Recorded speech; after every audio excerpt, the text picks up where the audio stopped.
Halo sahabat UT Kupang, jumpa lagi dalam podcast UT Kupang Mari Ba Omong. Dalam kesempatan ini bersama saya Indi Mangi. Dan di sebelah saya sudah ada tamu spesial kita hari ini. Ada Bapak Oki Putra Budia Rahman SH. Halo Bapak, apa kabar? Halo Mbak Indi, sehat, alhamdulillah baik. Boleh disapa dulu nih Pak, sahabat UT Kupang yang menyaksikan. Halo sahabat UT Kupang, salam kenal dengan Oki. Iya. Saja dulu nanti.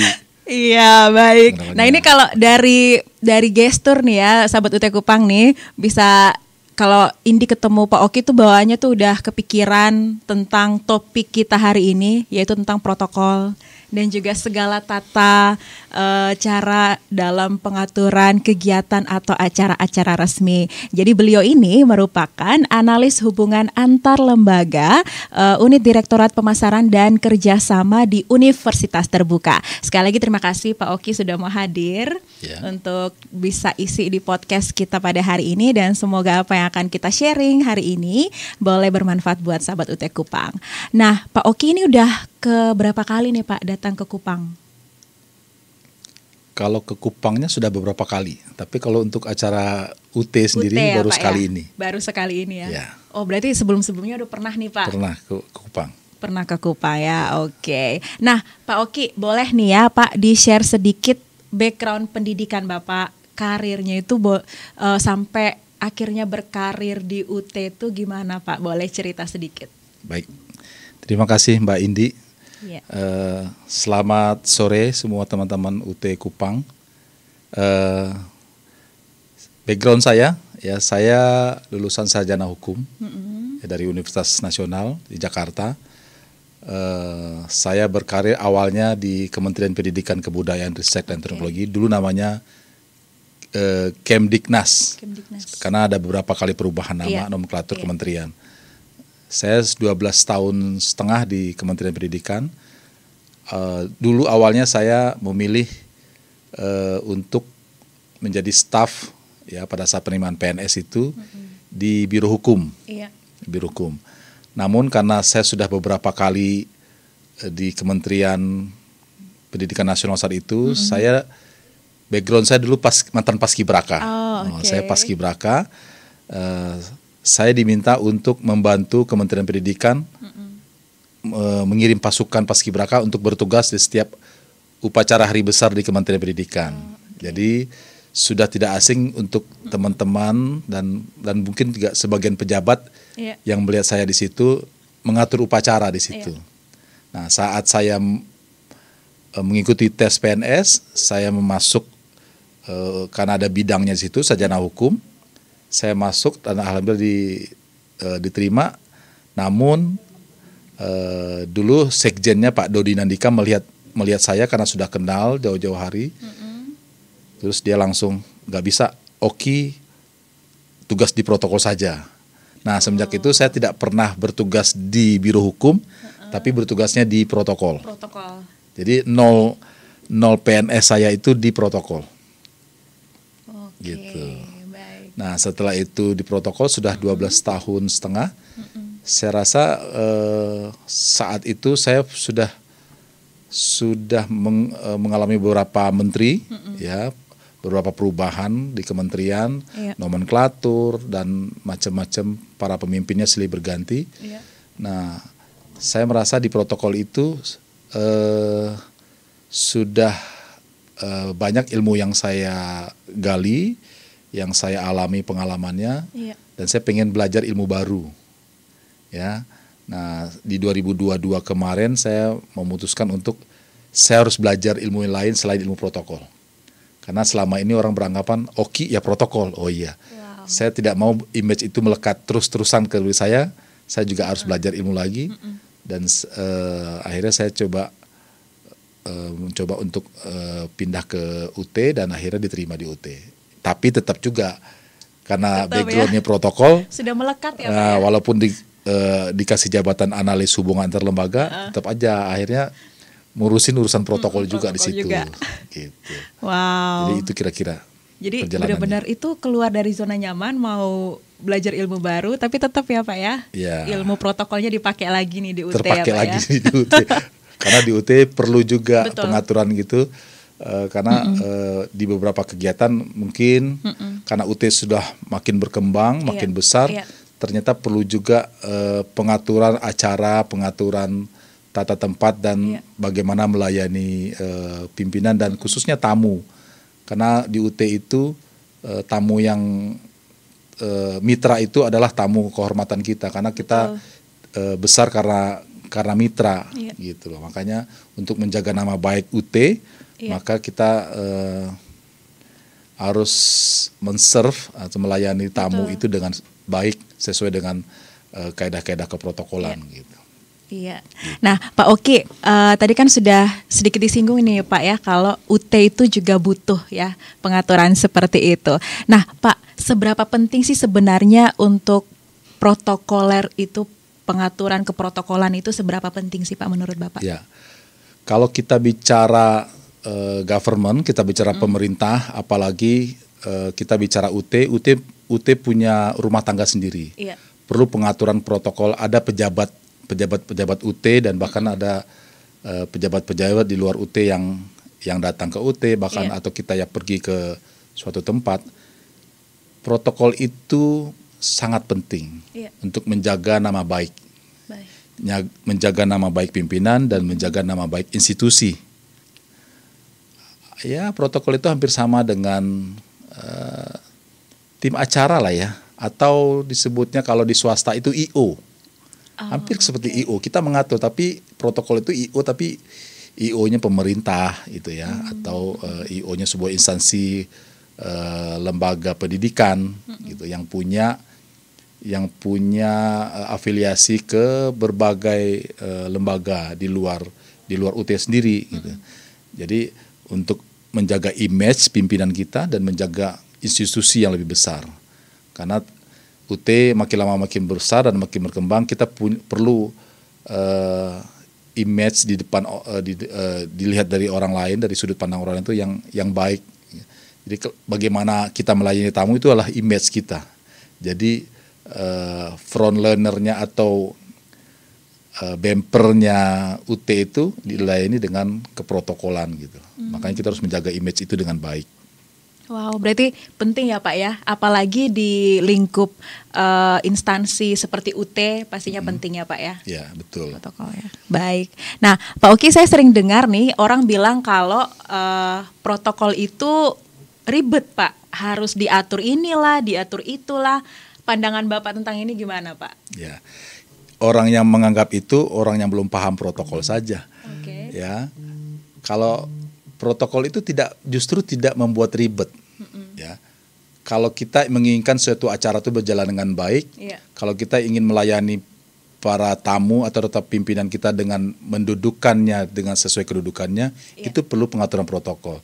Jadi protokol itu mengefisiensikan apapun, waktu, acara, tempat, dan juga mendudukkan sesuatu pada tempatnya, ya, sesuatu yang benar, ya, karena tadi ada label pejabat yang melekat pada diri orang itu, maka kita harus mendudukkan beliau itu di tempat yang sesuai dengan jabatan yang dia pangku, karena kehormatan seorang pejabat itu melekat institusi yang dia bawa. Nah, kita harus menghargai institusinya. Mungkin kalau dia sudah tidak menjabat, tidak perlu lagi protokoler. Pengaturan itu tidak perlu lagi protokol. Tapi pada saat dia punya jabatan, perlu kita mendudukkan orang itu pada tempatnya, sesuai dengan jabatan yang melekat pada dirinya. Jadi mengefisiensikan waktu, mengefisiensikan susunan acara, tata tempatnya, tata penghormatannya, dan tadi mendudukkan sesuatu pada tempatnya. Jadi kita berjalan sesuai dengan aturan main yang tepat agar orang-orang lain yang hadir pada saat acara kita atau datang bertamu ke tempat kita merasa dihargai dan dihormati. Tidak bikin ribet sebenarnya. Kalau kita sudah biasa di role-nya protokol, itu jadi bagian dari kehidupan kita. Gitu. Protokol banget. Ini memang sudah marwahnya seperti itu, nafasnya kita memang seperti itu gitu. Ya kalau kita mau tanpa protokol, kita lihat aja acara ulang tahunnya anak kecil, anak TK. Oh iya benar. Ya, lari sana, lari sini tanpa ada pengaturan. Ya, memang rame. Iya. Tapi kan tidak ada keteraturan di situ. Gitu. Ya, yang MC-nya ngomong apa, ini anak-anak nih ngomong apa. Audiensnya juga lain ya sendiri kan. Ya. Oke. Buat mereka mungkin yang penting apa? Yang penting lilinnya ditiup pada akhirnya nanti. Betul. Oh, udah selesai nih. Udah. Ada acara ya, Pak ya. Soal acaranya berantakan, benar-benar. lari sana, tumpah sini makanan minumannya itu nggak penting. Nah, protokol kan nggak seperti itu. Protokol kan bukan anak TK yang kita atur, yang kita tempatkan, tapi pejabat-pejabat negara, pejabat pemerintah, tamu asing, bahkan pimpinan kita sendiri gitu. Kalau kita tidak mengorangkan pimpinan kita, maka orang lain juga tidak akan menghargai pimpinan kita. Biasa aja nih kita terhadap pimpinan kita. Orang datang, ternyata pimpinannya biasa aja. Jadi orang lain menganggap, tidak punya kewibawaan dan tidak punya image yang bagus. Gitu. Oke. Wow. Karena saya termasuk orang yang ada di kelompok menganggap kalau protokol itu agak ribet gitu loh Pak. Tapi ternyata kalau sudah tahu rules-nya, dasarnya pasti lebih mudah ya Pak ya dalam mengaturnya. Betul. Dan saya setuju dengan apa kata Bapak sih, kita menempatkan orang tuh sesuai dengan titel yang dia bawa.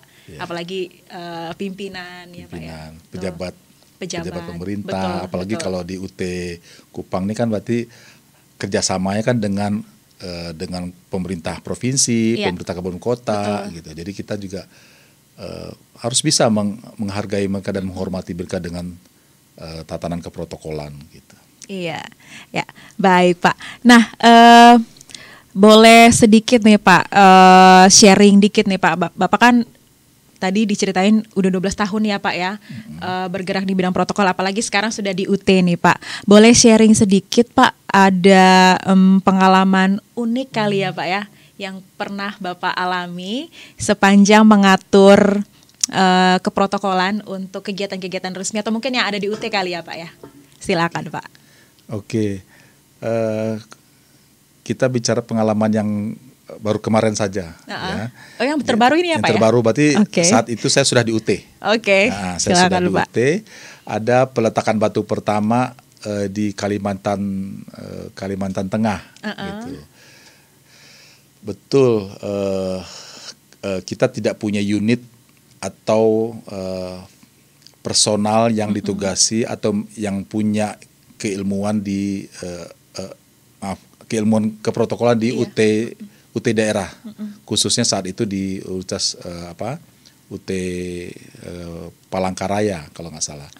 Nah, saat itu ada peresmian peletakan batu pertama, jadi ada penggantian tanah lah. Jadi tanah kita ternyata keburu dibangun oleh pemerintah daerah setempat, akhirnya diganti dengan tanah yang sebidang tanah yang lumayan agak besar, bahkan lebih besar dari tanah yang kita punya waktu itu. Dan untuk mempercepat pembangunannya kita melakukan peletakan batu pertama, kebetulan Pak Rektor hadir. Jadi karena kita tidak paham bagaimana sudut pandang keprotokolan itu, bagaimana menempatkan tenda, panggung, dan memang tidak ada punya pengalaman, akhirnya jadi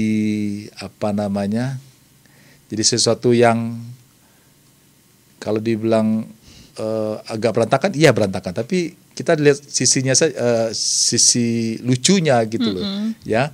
Jadi panggungnya arahnya kemana, tenda arahnya kemana, tidak simetris, tamunya menghadap ke tanah, tapi panggungnya menghadap ke kanan, dan itu di tengah-tengah hutan, di tengah hutan. Terus karena kurang pengalaman, Pak. Jadi anginnya kencang, ya, masang backdropnya mungkin seadanya, ya, terus masang layar seadanya, dan betul kejadian angin kencang dan hujan. Wow. Dan hujannya bukan main-main, hujannya lumayan deras gitu loh. Pada akhirnya ya tadi ya saat pidato Bupati, angin kencang, bendera UT-nya kena terbang angin. Akhirnya semua pada lari. Tenda penutup panggungnya terlepas, sobek talinya dan tertiup angin dengan sangat kencang. Terus ya akhirnya ya terkibas-kibas begitu gitu. Terus orang pada lari, yang menyelamatkan diri juga karena hujan juga akhirnya ya agak berantakan terlihatnya seperti itu. Tapi itu ya sudahlah, mungkin karena tidak punya pengetahuan dan tidak punya pengalaman, tapi itu pembelajaran buat kita semua. Tidak semua kegiatan kita tuh berada di dalam gedung mewah, ballroom yang semua alat yang kita butuhkan ada.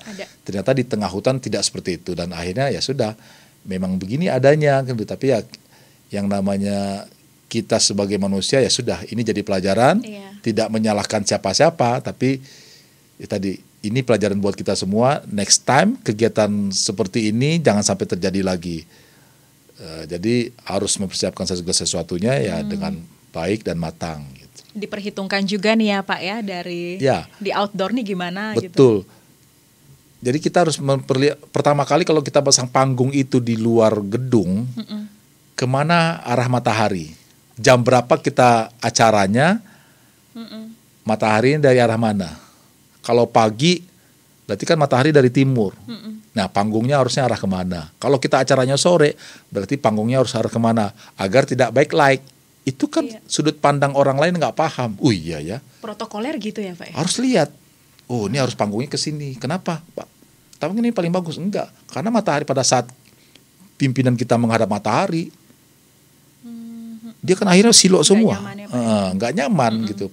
Apalagi acara jam 8 pagi, mataharinya masih sejengkal. Jadi itu kan sangat lurus. Kecuali jam tengah hari dia posisinya dilurus di atas kepala kita. Mungkin kealingan sama tenda, tapi kan ini enggak. Nah, hal-hal seperti itu yang harus kita lihatkan. Terus angin, di sini anginnya kencang ya. Berarti tenda yang kita pasang juga jangan separang tenda.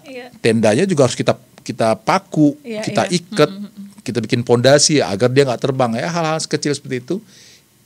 Jadi protokol itu bekerja dengan istilah bahasa Jawanya ya. Protokol itu the devil in the detail. Bahasa Jawa Pak. Oh iya. The devil in the detail itu orang lain tidak melihat, tapi protokol itu melihat sebuah masalah. Oh nggak bisa begini nih. Oh ini nggak bisa tendanya seperti ini. Oh sudut kameranya nggak bisa. Nih pada saat Anda memasang bendera di belakang, tapi kalau kamera Anda yang taruh di sebelah sini, otomatis bendera itu berada di sebelah kiri. Jadi penataan kamera lurus dengan podium, di belakangnya ada bendera merah putih, maka bendera merah putihnya ada di sebelah kanan.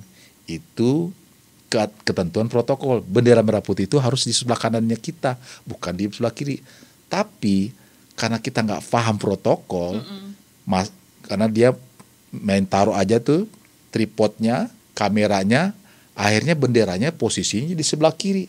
Padahal benderanya sudah persis sebelah kanan, tapi karena dia ngambil terlalu ke kanan, akhirnya ya benderanya itu berada di sebelah kiri yang memberikan sambutan.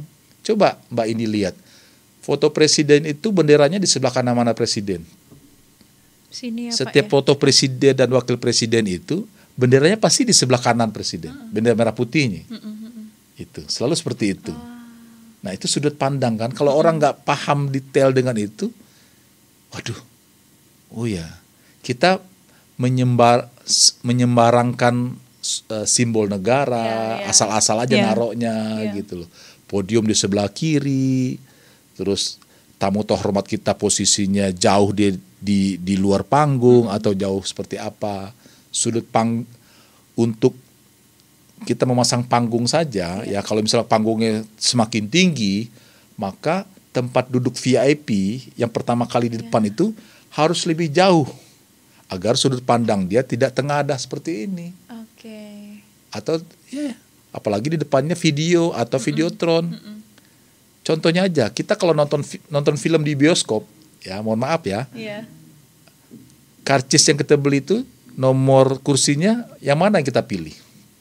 Apakah paling bawah, paling depan, nggak nyaman ya, atau paling belakang? Semakin ke atas, semakin ke atas, sudut pandang kita semakin enak. Betul. Jadi kemana arahnya film itu lari, kita nggak kesini gini. Makanya bangku paling bawah itu jarang terjual karena memang nggak pas untuk tempat duduk VIP saat panggung. Makanya kita harus semakin tinggi panggungnya, maka jarak dari bibir panggung ke tempat duduk yang VIP juga menyesuaikan agar beliau ini tidak terlalu tengadah. Sudut pandangnya juga itu orang lain nggak paham, hanya protokol yang paham itu. Oke. Kesannya tuh kayak nyari apa yang salah gitu ya Pak ya? Kesannya kayak gitu, kayak nyari ini yang salah dari pengaturan ini apa nih gitu ya Pak ya? Makanya di devil in the detail. Apa orang yang nggak bisa lihat itu sebuah masalah, protokol itu melihat. Okay. Misalkan kabel, ya, kabel ditaruh di situ saja, sedangkan itu tempat jalurnya pejabat, VIP lewat situ. Itu bahaya, apalagi untuk ibu-ibu pakai kain, pakai high heels, ya, Pak, ya? Tersandung, nggak lucu dong, ibu bupati, istri bupati jatuh gubrek. Nah itu hal-hal seperti itu protokol tuh harus detail. Gitu. Dan itu learning by doing atau gimana Pak? Bisa kayak gitu nggak sih Pak? Ya, protokol tuh yang pertama harus passion. Passion ya? Ya, minatnya harus passion dulu, dia punya minat di situ. Minat ngatur gitu ya Pak ya? Orang yang memang protokol itu nggak bisa tuh orang keuangan ditaruh di protokol gitu, nggak bisa. Kayaknya nggak jauh dari passionnya dia. Jadi dia memang harus punya passion sendiri. Nah setelah itu baru dia belajar aturan dulu. Nah setelah itu dia akan ketemu dengan pengalaman seiring dengan tugas dia, jam terbang dia. Makanya dia makin lama makin senior dan semakin bijak dalam melihat, wah ini seperti jeli ini. Banget ya Pak ya, langsung lihat gitu. Ya kayak tadi di depan situ kan, wah ini kok kenapa miring tendanya, nggak simetris. Itu yang protokol lihat. Mungkin bagi sebagian orang ya sudah cukup saja. Yang penting acara selesai. Yang penting ada lah Pak. Yang penting ada. Protokol itu tidak bisa hanya menggugurkan kewajiban. Gimana tuh Pak? Iya, kita harus melaksanakan kegiatan ini. UT daerah melaksanakan wisuda daerah, ya 2 kali setahun. Yaudah, yang penting ada kegiatannya. Baik, buruk, bagus ini kegiatannya itu tidak terpikirkan. Gitu. Itu namanya cuman melepas tanggung jawab. Yang penting sudah selesai, udah besok kita kegiatan lagi. Kalau protokol itu enggak, semakin hari acara yang itu saja yang kita lakukan sepanjang tahun dan tahun berikutnya harusnya lebih baik. Iya dong? Iya. Kita udah melakukan ini. Kesalahannya kemarin itu jadi evaluasi yang akan datang. Ini tidak ada lagi. Ini tidak ada lagi tahun berikutnya. Ini tidak boleh ada lagi. Dan bertambahnya kreativitas kita. Oh, ini caranya antisipasinya seperti ini. Panggungnya berarti harus lebarin lagi, misalkan gitu. Ya, MC-nya posisinya nggak tepat di sini, bertabrakan pada saat ambil kamera, di belakangnya ada paduan suara, blockingnya gitu blocking ya tempatnya, Pak ya? Mereka lagi ngobrol, MC-nya lagi di situ kan nggak bagus. Tapi kalau belakang MC itu harus clear, oke. Jadi MC paduan suara harus presisi di mana tempatnya, dan itu hanya orang-orang protokol yang punya pandangan seperti itu. Dan itu harus tambah lagi dengan passion. Kalau nggak passion, mau dijejelin apa ilmu protokol, nggak bisa juga. Makanya ada kesan protokol itu ngatur. Memang ya, ngatur. Pak ya? Protokol itu memang ngatur, gitu loh. Saya bilang, kita bukannya ngatur ngacak-ngacak acara, enggak. Kok datang ngacak-ngacak acara sih? Enggak, kita nggak ngacak-ngacak, kita memperbaiki.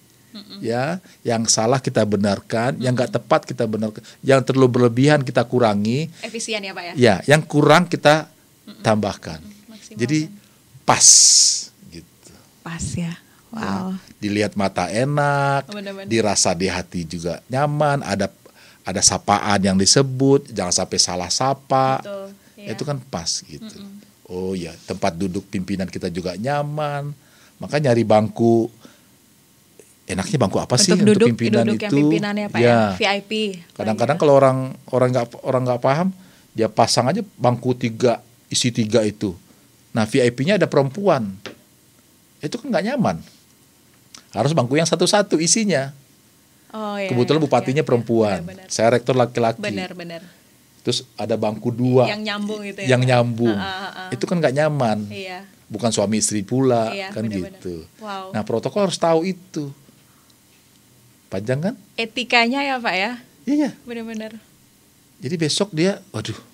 Terus kalau perempuan duduk di depan, oh berarti kita harus siapkan kursi meja di depannya. Kan nggak enak kalau perempuan duduk begini aja. Adalah mejanya, adalah taplaknya untuk menutupi cara duduk perempuan dengan cara duduk laki-laki kan beda. Iya. Nah, itu juga harus siapa VIP-nya, perempuan berapa banyak gitu.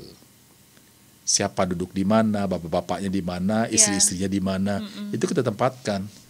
Jadi nggak bisa kita selang-seling ibunya di sini, istri. Nanti kalau ibunya di sini, bapaknya di sini, ada lagi bapak lagi, ibunya diam sendirian, nggak ngobrol sama siapa-siapa. Perlu kita, ini tempat ibu-ibu di sini, ibu bapak di sini. Sampai pengaturan sedetail itu ya Pak ya? Detail, kelihatannya detail ya. Banyak amat sih gitu.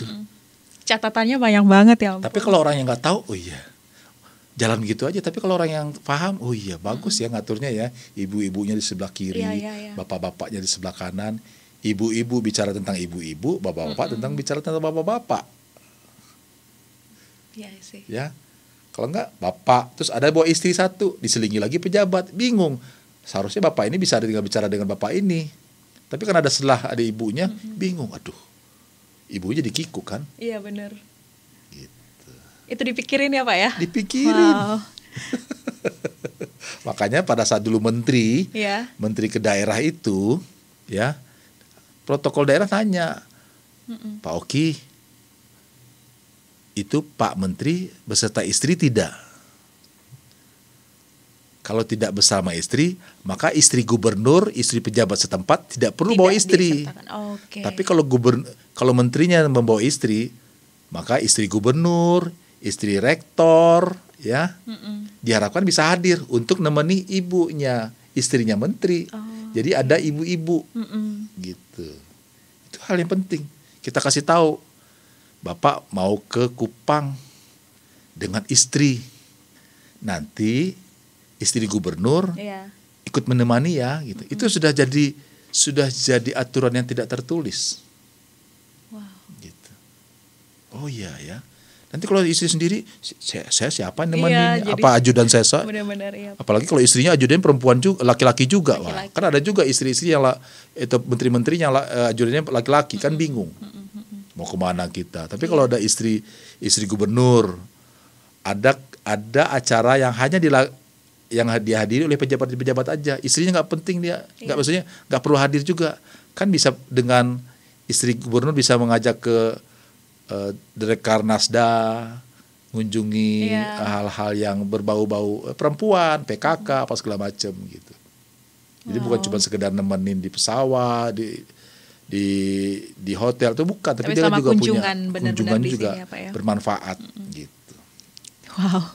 Wow, sahabat UT itu ilmu baru nih ya, banyak banget nih. Nah itu tadi juga Pak Oki, ini nyambung ke pertanyaan, udah pertanyaan terakhir aja nih Pak. Ini nyambung ke pertanyaan terakhir nih Pak. Tadi udah di-spill sedikit sih sama Pak Oki ya. Jadi Pak Oki, mungkin ada teman-teman sahabat UT Kupang yang menonton juga, mereka juga pengen berkarir mungkin sebagai protokoler ke depannya Pak. Ataupun sekarang sedang bekerja di bidang itu, cuman mungkin jam terbangnya masih kurang nih Pak. Kira-kira nih Pak, hal-hal dasar apa sih yang perlu kita pegang sebagai bekal di dalam keprotokolan? Mungkin Bapak bisa share. Oke. Iya. Selain potensi dari diri sendiri tadi, yaitu passion, ya. Protokol walaupun nggak punya passion tapi bisa dipelajari juga. Kalau ingin memang kita punya keinginan di situ, ya. Jadi dari keinginan sendiri. Nah, apalagi protokol itu perlu dengan kedisiplinan, ya. Sebelum acara dimulai, protokol itu 2-3 jam sudah ada di situ. Wow. Iya dong. Jangan protokol datang seperti tamu. Tamu datang, protokol datang. Terus yang ngatur acara siapa? Siapa ya Pak ya? Tamu duduknya di mana? Siapa yang nempatin? Kan gitu. Makanya protokol itu datang lebih awal, pulangnya terakhir. Terakhir ya Pak ya? Iya, itu protokol. Jadi dia harus disiplin waktu dulu, ya. Terus dia harus dia harus apa namanya tadi, Mbak Indi bilang memang protokol itu perlu jam terbang. Iya. Ya, kalau tanpa jam terbang pun kita udah belajar ilmu banyak buku, tetapi nggak diaplikasi di lapangan, kadang-kadang tidak bisa sempurna ilmu itu. Ya, kadang-kadang yang kita atur itu benda hidup, orang. Manusia ya Pak ya, benar-benar. Kita sudah atur tempat duduknya, kita pergi, berubah. Loh, kan ini seharusnya beliau ini nggak duduk di sini tadi. Iya. Kan tadi duduknya di sini, kok berubah gitu. Itu pernah terjadi kayak gitu? Oh, sering ya, terjadi. Pak? Bahkan di sekelas event-event kenegaraan yang resmi sekali tuh. Mungkin event kenegaraan karena dijaga banyak protokol kali ya. Oh, tapi kalau kita personal protokolnya cuma 1 atau 2 orang, terkadang kan kita multi talent jadinya. Banyak yang harus kita urusin. Kita urusin acaranya, kita urusin tempat duduknya, kita urusin tata panggungnya, ya. Kita juga harus mendampingi MC-nya biar MC-nya nggak salah. Kalau MC-nya dari luar nih misalkan gitu, takut membacakan tuh salah-salah. Nama lengkapnya, jabatannya. Protokol itu kalau bukan MC-nya dari protokol, itu wajib didampingi. Misalkan kita ada peresmian nge-hire MC profesional dari luar. Nah, itu kita wajib mendampingi itu beliau tuh. Narasinya kita perhatikan, karena takutnya dia salah menyebut. Karena bagi sebagian orang, ya, nama gelar itu harus disebutkan.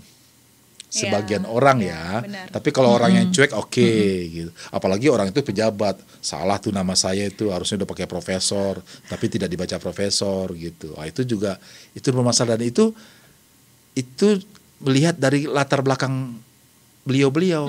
Jadi saya pernah, Pak Menteri hanya dibacakan namanya ini aja, nggak pakai gelar. Enggak, beliau masanya gini, tapi gubernur kami biasanya pakai gelar. Gimana ya Bang? Biar kita yang sama-sama enak. Waduh, gubernurnya terbiasa dan semuanya nama dia di-spill, dibaca lengkap dengan jabatan. Lengkap dengan gelar, profesor, doktor, bla bla bla. Tetapi untuk menteri kita yang kita kawal, beliau orangnya biasa saja. Wow. Bingung dia itu. Nanti nggak enak gubernur saya. Iya, benar-benar. Nanti nggak enak gubernur saya. Saya juga nggak enak sama menteri saya. Menteri saya nggak suka yang seperti itu. Wow. Sekarang siapa yang ngalah? Coba. Dan itu kan perlu negosiasi protokol antara instansi dengan instansi. Gimana ya? Ya sekarang gini aja.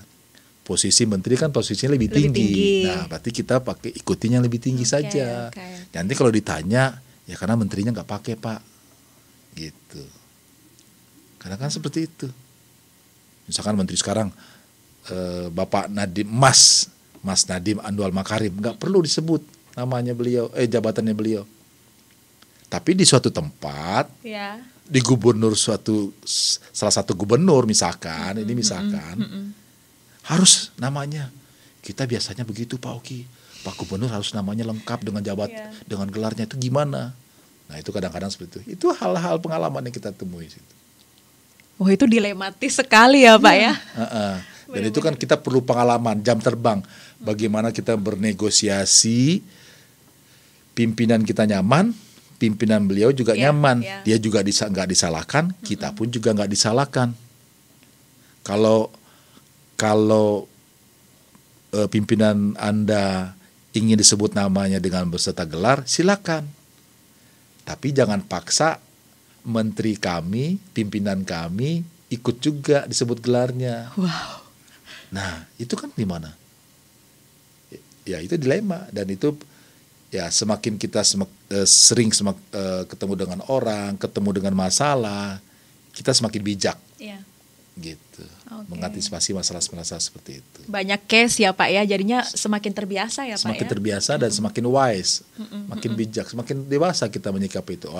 Udah itu nggak usah terlalu bikin pusing, ya. Gitu ya Pak ya. Ya, gitu aja gini, win-win solution aja gitu loh. Kita tetap, gubernur tetap nyaman dengan panggilannya, menteri dengan nyaman dengan panggilannya. Udah, nggak ada masalah. Gitu. Wow. Ini juga bicara taste ya Pak ya. Taste kita juga ya Pak ya. Setiap pimpinan punya tes yang berbeda. Ganti menteri, ganti rektor pasti punya tes yang berbeda. Wow. Dan kita harus tahu tes itu. Kita sudah punya aturan yang baku. Ya, ada undang-undangnya, ada Permendikbudristeknya, ada peraturan rektornya yang mengatur keprotokolan. Tapi kalau pimpinan kita nggak berkenan, uniknya undang-undang keprotokolan itu tidak ada sanksi di situ. Oh ya. Jadi kalau kalau saya nggak mau gimana?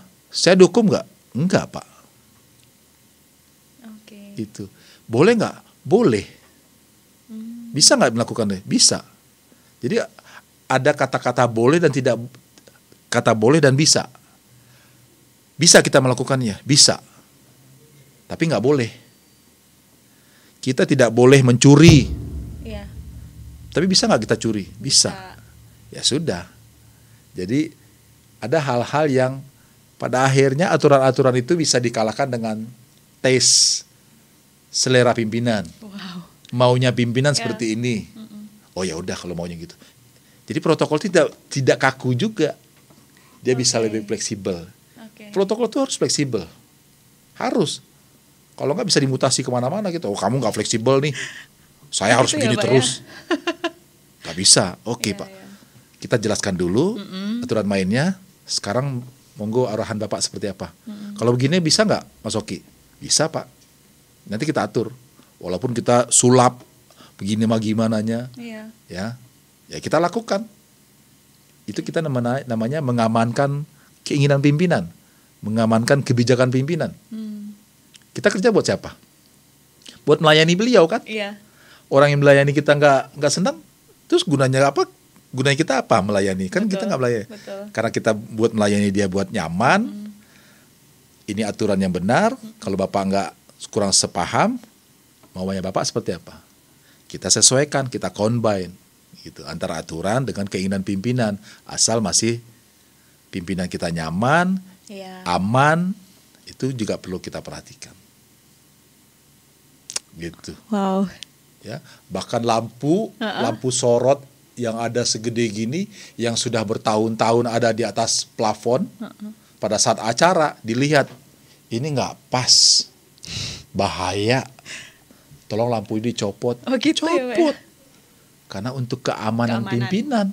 Siapa tahu itu udah berpuluhan tahun-tahunnya karatan, jatuhnya pas ada acara itu. Sebelum-sebelumnya mau ada gempa, mau ada apa nggak jatuh. Nggak jatuh ya, Pak. Tapi pada saat di situ kan nggak lucu. Aduh, copot, Mbak. Itu pernah kejadian. Saya mengalami itu. Itu lampu itu dicopot, lampu sorot, bukan lampu sorot segede gini ya. Ya segede gini, yang hitam warnanya, lebar segini. Panggung, tempat duduk sudah pas, sudah ideal, udah nggak bisa maju, nggak bisa mundur. Karena undangan 2.000 orang. Jadi udah memang di situ mentoknya, mundur lagi nggak bisa.